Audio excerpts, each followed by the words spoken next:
সুপ্রভাত। হোলি হল একটি জনপ্রিয় এবং তাৎপর্যপূর্ণ হিন্দু উৎসব, যা রং, প্রেম এবং বসন্তের উৎসব হিসেবে পালিত হয়। এটি রাধা ও কৃষ্ণ দেবতার শাশ্বত ও ঐশ্বরিক প্রেম উদযাপন করে। উপরন্তু দিনটি মন্দের উপর ভালোর জয়ের ইঙ্গিত দেয়, কারণ এটি হিরণ্যকশিপুরের উপর নরসিংহের বিষ্ণুর বিজয়কে স্মরণ করে। হোলির উৎপত্তি এবং প্রধানত ভারতীয় উপমহাদেশে এটি উদযাপিত হয়, তবে ভারতীয় প্রবাসীদের মাধ্যমে এশিয়ার অন্যান্য অঞ্চলে এবং পশ্চিম বিশ্বের কিছু অংশেও এটি ছড়িয়ে পড়েছে। হোলি ভারতের বসন্তের আগমন, শীতের সমাপ্তি এবং প্রেমের প্রস্ফুটিত উদযাপন। এটি একটি ভালো বসন্ত ফসলের ঋতুর জন্যও একটি আহ্বান। হোলি হল হিন্দুদের একটি পবিত্র প্রাচীন ঐতিহ্য। অন্যান্য দেশে আঞ্চলিক ছুটির সাথে ভারত ও নেপালের অনেক রাজ্যে এটি ছুটির দিন। এটি একটি সাংস্কৃতিক উদযাপন যা হিন্দু এবং অহিন্দুদের একে অপরের দিকে রঙিন জল এবং গুঁড়ো ছুঁড়ে অন্য লোকেদের সাথে মজা করার সুযোগ দেয় এবং সম্প্রীতির ভাবধারা বজায় রাখে। ভারতীয় উপমহাদেশেও এটি ব্যাপকভাবে পালন করা হয়। হোলি পালিত হয় শীতের শেষে। এই উৎসবের অনেক উদ্দেশ্য রয়েছে। সবচেয়ে বিশিষ্টভাবে এটি বসন্তের শুরুতে উদযাপন করে। 17 শতকের সাহিত্যে এটিকে একটি উৎসব হিসেবে চিহ্নিত করা হয়েছিল, যা কৃষি উদযাপন করে, বসন্তের ভালো ফসল এবং উর্বর জমিকে স্মরণ করে। হিন্দুরা বিশ্বাস করে বসন্তের প্রচুর রং উপভোগ করার এবং শীতকে বিদায় জানানোর সময়। অনেক হিন্দুদের কাছে হোলির উৎসবগুলো বিভিন্ন সম্পর্কগুলোকে পুনঃস্থাপন করে, দ্বন্দ্বের অবসান করে, অতীতের জমে থাকা মানসিক অবসাদ দূর করে নিজেকে মুক্ত করার একটি উপলক্ষ হিসেবে চিহ্নিত করে। এবারে হোলির রঙের কথায় আসি। বসন্ত ঋতু যে সময় আবহাওয়ার পরিবর্তন হয়, তা ভাইরাল জ্বর এবং সর্দি সৃষ্টি করে বলে বিশ্বাস করা হয়। গুলাল নামক প্রাকৃতিক রঙের গুঁড়োকে কৌতুকপূর্ণভাবে নিক্ষেপ করার একটি ঔষধি তাৎপর্য রয়েছে বলে অনেকে মনে করেন। রঙগুলো ঐতিহ্যগতভাবে নিম, কুমকুম, হলুদ, বিলোভা এবং আয়ুর্বেদিক চিকিৎসকদের দ্বারা প্রস্তাবিত অন্যান্য ঔষধি ভেষজ দিয়ে তৈরি হয়। প্রাথমিক রং মিশ্রিত করে অনেক রং পাওয়া যায়। কারিগররা হোলির আগের সপ্তাহ এবং মাসগুলোতে শুষ্ক পাউডার আকারে প্রাকৃতিক উৎস থেকে অনেক রং তৈরি করে এবং বিক্রিও করে। তবুও কৃত্রিম যে সমস্ত রং ব্যবহার হয়, সেই রং ব্যবহার থেকে আমাদের একটু সচেতন থাকতেই হবে। তার কারণ সেই সমস্ত কৃত্রিম রঙে যে সমস্ত কেমিক্যাল ব্যবহার হয়ে থাকে, চিকিৎসকেরা বলেন তা কিন্তু ত্বক এবং চোখের অনেক সময় বিপদ ঘটাতে পারে। তাই চিকিৎসকরা এই সময় প্রাকৃতিক রঙের উপরই ভরসা করেন বেশি। হোলি হয়ে উঠুক প্রাণের উৎসব, সংস্কৃতির উৎসব এবং সম্প্রীতির উৎসব। লাগ লাগ লাগ লাগ রঙের ভেলি লাগ পরাণে জেগেছে পালুয়া। লাগ লাগ লাগ লাগ রঙের ভেলি লাগ পরাণে জেগেছে পালুয়া। হোলি কুমকুম রাঙা ফাগে আবিরে অনুরাগে রাঙাবো তোমারি তনু গো বলুয়া। রাঙাবো তোমারি তনু গো বলুয়া রে, রাঙাবো তোমারি তনু গো বলুয়া রে। হোলি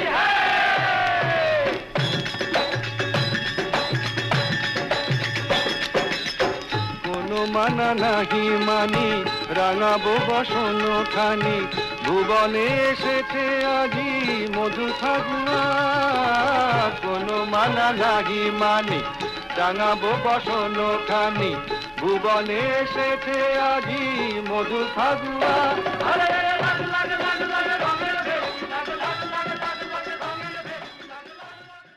প্রতি বছর 15ই মার্চ বিশ্ব ক্রেতা অধিকার দিবস পালন করা হয়। বিশ্বজুড়ে ক্রেতাদের অধিকার সুরক্ষিত করতেই এই বিশেষ দিনটি পালন করা হয়। প্রতি বছরই নতুন ভাবনা ঘিরে দিনটি উদযাপন করা হয়। বিশ্ব ক্রেতা দিবসের মূল উদ্দেশ্য পৃথিবী জুড়ে ক্রেতাদের বিভিন্ন বিষয়ে সতর্ক করা, তাদের অধিকার সম্পর্কে তাদের সচেতন করে তোলা। প্রথম এই দিনটির ভাবনা তৈরি করেন আমেরিকার প্রাক্তন প্রেসিডেন্ট জন এফ কেনেডি। তিনি ক্রেতাদের অধিকার সম্পর্কে একটি সুনির্দিষ্ট ধারণা তৈরি করেন। 1962 সালের 15ই মার্চ এই সংক্রান্ত একটি খসড়া নির্মাণ করেন। কেনেডির খসড়া প্রকাশের দিনটি উপলক্ষ করেই শুরু হয় আন্তর্জাতিক ক্রেতা সুরক্ষা দিবস। আজ বিশ্ব ক্রেতা সুরক্ষা দিবস।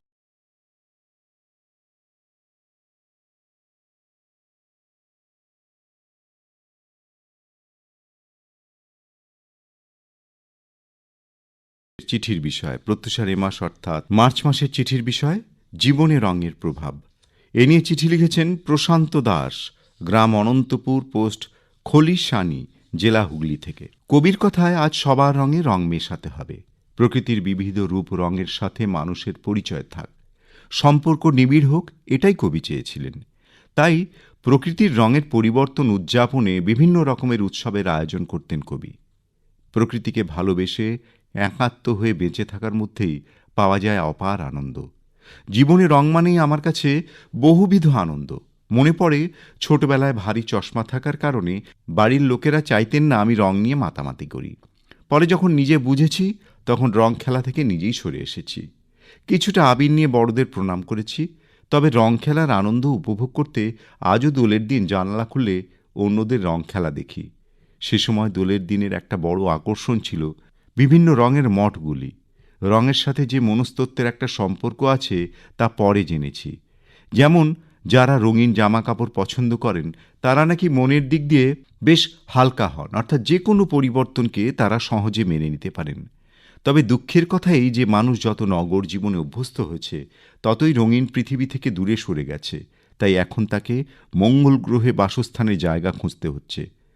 নিজ অস্তিত্ব রক্ষার স্বার্থেই মানুষ আবার রঙিন পৃথিবীকে ফিরিয়ে আনবে, তাকে সযত্নে লালন করবে, এই কামনা রইল। লিখেছেন প্রশান্ত দাস, গ্রাম অনন্তপুর, পোস্ট খলিশানি, জেলা হুগলি থেকে।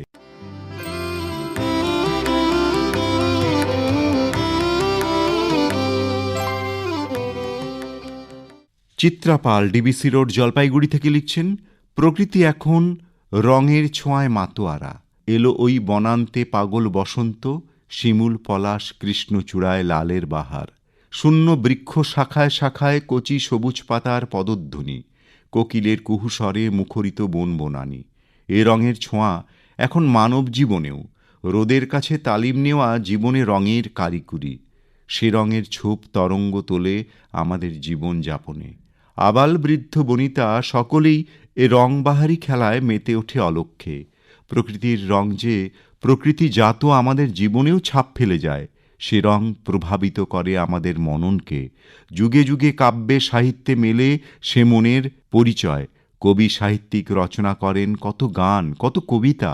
বিশ্বকবি রবীন্দ্রনাথ লেখেন বসন্ত বন্দনা, যে অযুত বৎসর আগে হে বসন্ত প্রথম ফাল্গুনে মত্ত কৌতূহলী প্রথম যেদিন খুলি নন্দনের দক্ষিণ দুয়ার মর্তে এলে চলি।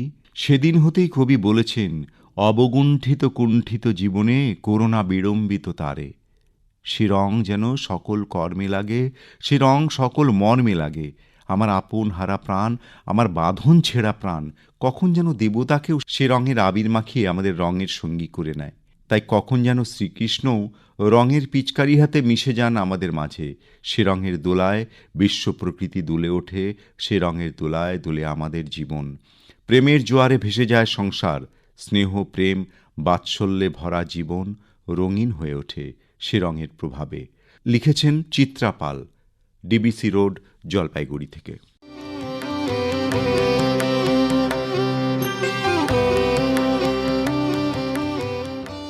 পিউপা ঘোষ, গ্রাম শুকডাল, বুদবুদ, পূর্ব বর্ধমান থেকে লিখছেন, বাঁকা ডালে রাঙা পলাশ প্রত্যুষা। যখন জন্ম নিলাম এই ধরাতলে মন তখন স্বচ্ছ জল, তাতে না আছে কোনো দাগ, না কোনো অক্ষর। তারপর মন মায়ের মুখে তাকিয়ে শিখল কিছু কথা, তবু সে সাদা নিষ্পাপ শিশু। তারপর কচি পাতা, সবুজ কিশলয়, বারবার ভুল রবার দিয়ে ঘষা ফোঁকলা দাঁতের হাসি, আর এক ছুটে স্কুল। তারপর শক্ত আঙুল ধরেছে কমল, আসন হয়েছে বেঞ্চ, কলমের নীল সবুজে মিশে সে হয়েছে গাঢ়। তাতে গোঁফের রেখা কিংবা বিনুনি লম্বা, ছোট ছোট লাল ফুল, সবুজ অবুজ ফাগুন, কোথাও আসা পথে বসে থাকা, মানিক বন্দ্যোপাধ্যায় বিলকুল। তারপর জীবন বাঁচাতে লড়াই, সংসারের টানা হিঁচড়ানিতে মন পেল সেই কালো ছিটে। বসন্ত বসে পড়ল এক কোণে, জাগে না জাগে না, ঝরা পাতার মতোই হলুদ হয়ে আসে, সে হলুদ আরও ফিকে হয়ে যায়, চোখ হয় ঝাপসা, ভুলে যাওয়া ফিরে আসে আবার, মুছে মুছে যায় কত স্মৃতি, কত মানুষের নাম পরিচয়, হলদে ভাবটা চড়তে থাকে, রং ফিরে আসে আবার স্বচ্ছতায়, কানের কাছে এসে কেউ বলে অনেক তো হলো, এবার ফিরে চলো, ঠিক যেখান থেকে রং নিয়ে এসেছি আবার সেখানে। এ রং গোটা জীবন মাখে, তাই চলে গেলেও স্মৃতিপটে সে রঙের গুঁড়ো ছবি এঁকে রাখে। আবার আসিব ফিরে এই প্রিয় নীড়ে, বলে রেখেছিলাম যারে যতন করে। লিখেছেন পিউপা ঘোষ, গ্রাম শুকডাল, বুদবুদ, পূর্ব বর্ধমান থেকে।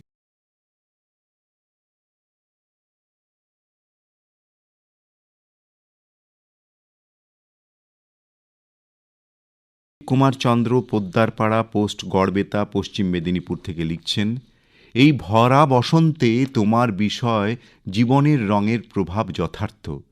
প্রকৃতি তার রূপের ডালি, সাজল সে যে রং ঢালি, অশোক পলাশ লালে লাল, লাল কৃষ্ণচূড়া আর শিমুল, নবকিশলয়ে সেজেছে বনরাজি, মন যেতে চায় দূরে দূরে রাজি। ওরে বকুল পারুল, ওরে শাল পিয়ালের বন, কোনখানে আজ পাই এমন মনের মতো ঠাঁই।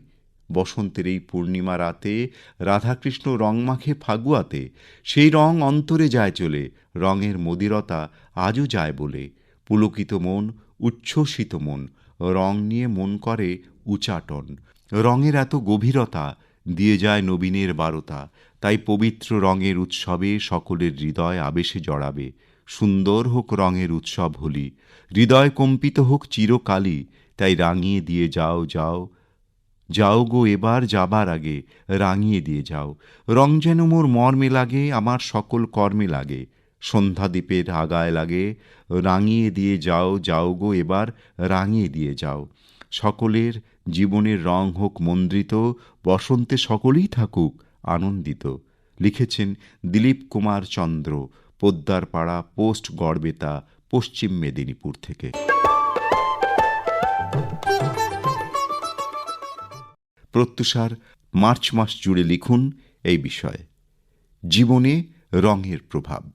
ঠিকানা তো আপনাদের জানাই আছে, তবুও আরও একবার বলে দিই, protyusha@gmail.com। এছাড়াও সাধারণ ডাকযোগেও আপনি আপনার পত্র পাঠাতে পারেন। প্রত্যুষার মার্চ মাসের চিঠির বিষয়, জীবনে রঙের প্রভাব।